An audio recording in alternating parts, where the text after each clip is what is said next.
రైతు రుణమాఫీ చేసినాం, రైతు భరోసా అమలు చేసినాం.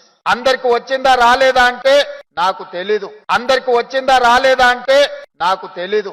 ఈరోజు డ్రైనేజ్ వ్యవస్థ రోడ్ల మీద వదిలేసింది, శానిటేషన్ పని లేదు. ఈరోజు చెత్త ఎత్తమంటే 5,000 ఆటోలు ఉచితంగా ప్రభుత్వం కొనిస్తే చెత్త ఎత్తాల్సిన ఆటో వాళ్ళు ఈరోజు మేము చేయము, మేము చేసిందే చెల్లుద్ది అన్నట్టుగా వ్యవహరిస్తుంది. మరి దానికి నియమించిన కార్మికులు పనిచేయాలి కదా, వాళ్ళతో పని చేయించుకోవాల్సిన బాధ్యత ప్రభుత్వానికి, మున్సిపల్ శాఖకు ఉన్నది కదా. నిన్న చెప్తుండు ముఖ్యమంత్రి, నేను రుణమాఫీ చేసినా అనుకుంటున్నా, నేను రైతు బంద్ వేసినా అనుకుంటున్నా, వేసినో లేదో నాకు తెలియదు, పడ్డదో లేదో నాకు తెలియదు. మరి నువ్వెందుకు పికనికా? నువ్వు మా ముఖ్యమంత్రివా? నువ్వు లేకపోతే ఇంకోట ఏంది? నువ్వు మరి నువ్వు రైతు బంద్ ఎత్తే నీకు తెలియదు, రుణమాఫీ జరిగిందో లేదో నీకు తెలియదు. హైదరాబాద్ లో దోమలు బాగా పెరిగిపోయినాయి, మున్సిపల్ మంత్రి వాడు నువ్వే కదా.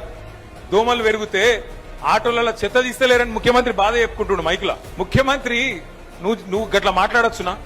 ఏం మాటలు అవి? ఒక్కటన్నా సక్కని మాట ఉన్నదా? నీ నోట్లకెళ్ళి వచ్చే ఒక్క మాటకు విలువ ఉన్నదా?